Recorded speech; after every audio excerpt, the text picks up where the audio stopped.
রাজশাহীর পুঠিয়া উপজেলা পরিষদের সাবেক মহিলা ভাইস চেয়ারম্যান এবং যুব মহিলা লীগের সভাপতি মৌসুমী রহমানকে গ্রেফতার করেছে জেলা গোয়েন্দা শাখা পুলিশ। বুধবার দিবাগত রাত 12টার দিকে রাজশাহী জেলা ডিবির ওসি আরিফ হাসান জানিয়েছেন, গোপন সংবাদের ভিত্তিতে উপজেলার শিলমারিয়া এলাকায় অভিযান চালিয়ে আওয়ামী লীগ নেত্রী মৌসুমী রহমানকে গ্রেফতার করা হয়েছে।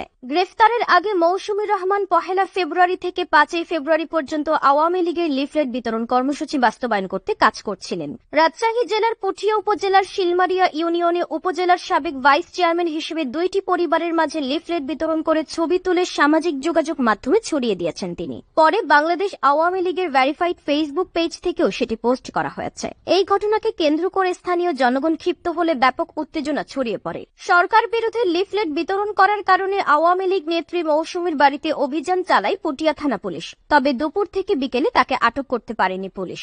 মঙ্গলবার সকাল 9টার দিকে পুঠিয়া উপজেলার শিলমারিয়া ইউনিয়নের পচামারিয়া বাজারে মৌসুমীর স্বামী ওহিদুরকে স্থানীয় জনতা আটকে রেখে থানায় খবর দেয়। পরে পুলিশ সেখান থেকে তাকে আটক করে। বিক্ষুব্ধ জনতা হামলা চালায় তার বাড়িতেও। সেখানে বাড়ির উঠোন এবং বারান্দায় আসবাব ও তৈজসপত্র ভাঙচুর করে তারা।